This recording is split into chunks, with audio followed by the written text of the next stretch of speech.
Bom dia, sextusanos! Tudo bem com vocês? Espero que estejam todos bem.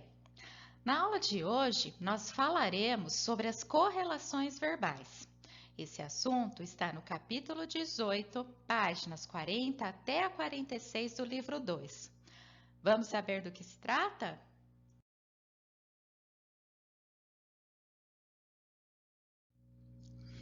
Aqui se faz necessário lembrarmos alguns pontos já vistos.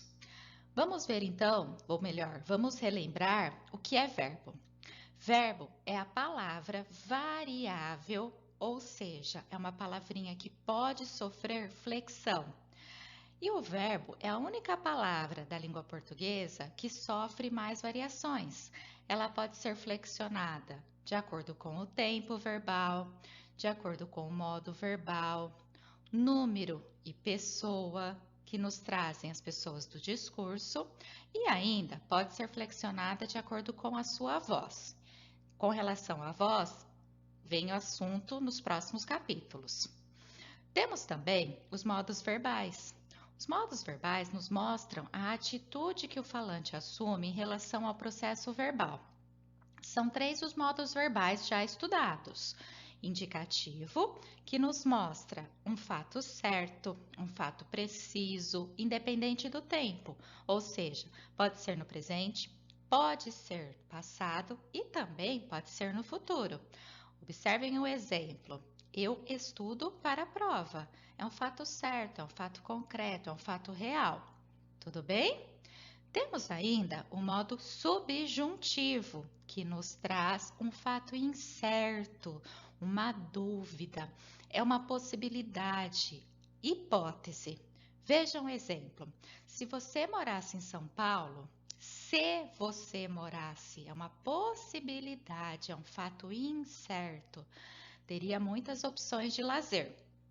E temos também o modo imperativo, que é aquele que nos traz uma ordem, um pedido, um conselho, uma súplica. Por exemplo, respeite os mais velhos.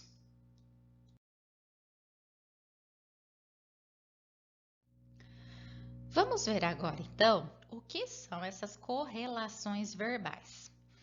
Vimos que cada modo verbal apresenta a sua função, ou seja, ele é específico, ele mostra a atitude do falante com relação ao verbo da oração.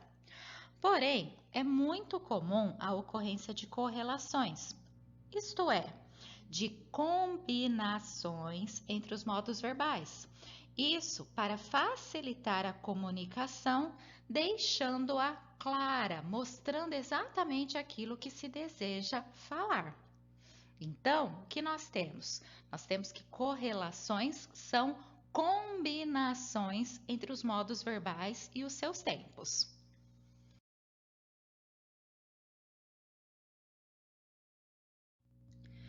Nós veremos então as correlações mais importantes, certo? A primeira delas é o presente do indicativo juntamente com o presente do subjuntivo. Vejam o exemplo. Eu quero que você estude para a prova. Nós temos 2 verbos aí. Nós temos o verbo querer e o verbo estudar. Vejam que na primeira parte desse período nós temos eu quero. Neste caso, quero é o verbo querer conjugado no presente do indicativo. É um fato certo, é um fato concreto. Já o verbo estudar, ele aparece aí no presente do subjuntivo, que nos traz a hipótese, um fato duvidoso, uma possibilidade.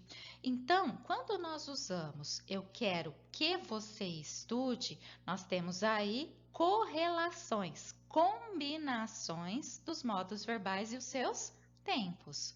Tudo bem?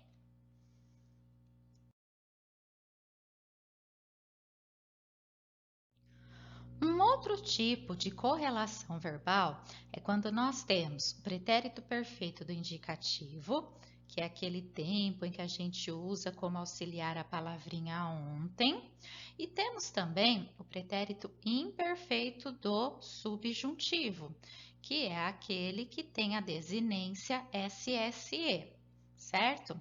Observem o exemplo. A professora pediu que eu escrevesse um poema.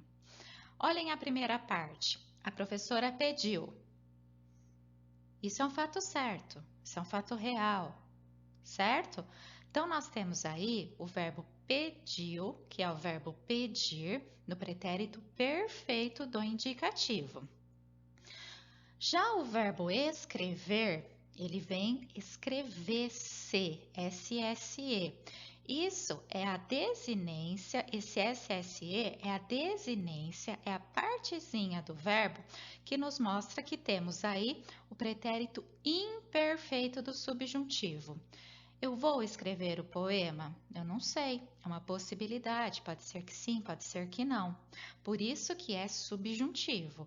Agora, o fato da professora ter pedido é um fato concreto, certo?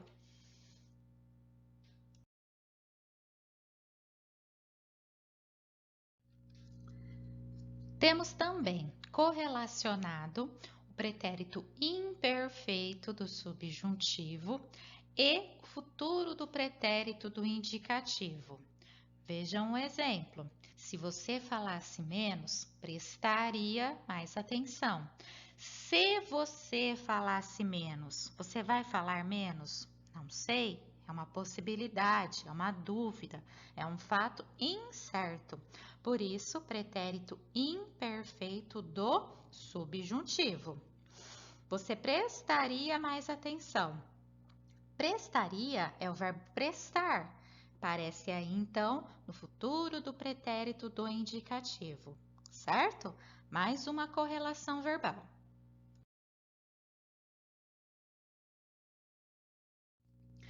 E temos também o futuro do subjuntivo e o futuro do presente do indicativo.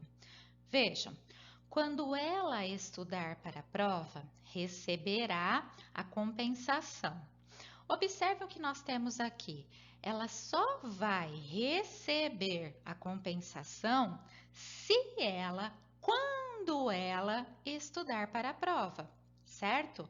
Então, o fato dela estudar é que é o nosso fato duvidoso, é a nossa possibilidade, a nossa dúvida. Já o fato dela receber a compensação é um fato certo, só que ele só acontecerá se o fato anterior se der primeiro. Então, primeiro ela tem que estudar para depois receber a compensação. Se ela vai estudar ou não, nós não sabemos.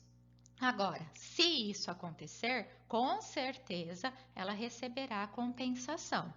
Por isso que nós temos o verbo estudar no futuro do subjuntivo, que é o modo verbal indicando um fato incerto, uma dúvida, uma possibilidade, e o verbo receberá, que é o verbo receber, conjugado no futuro do presente do indicativo.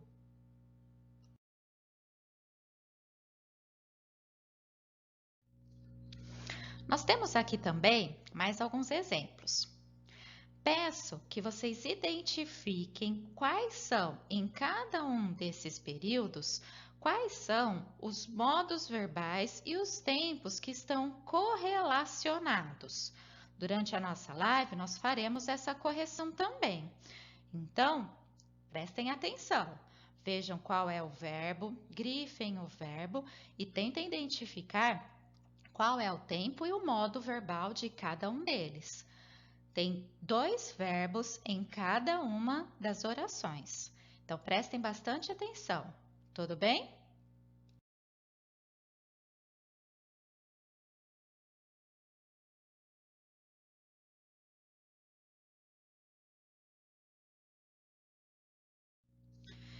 E agora, sextos anos, hora de praticar. Peço então que vocês façam a leitura do texto na página 40. Depois, resolvam os exercícios 1, 2 e 3 que estão na página 41. Façam a leitura da parte teórica, marcando com asterisco aquilo que vocês ficarem com dúvida para conversarmos a respeito durante nossa live. Resolvam também os exercícios que estão nas páginas 42 e 43 e a questão invertida, da página 44. Tentem fazer o máximo de exercícios que vocês conseguirem e qualquer dúvida vocês vão marcando um asterisco para que possamos falar a respeito dessas dúvidas na nossa live. Combinado? Então, bons estudos, boa sorte e até já. Um beijo!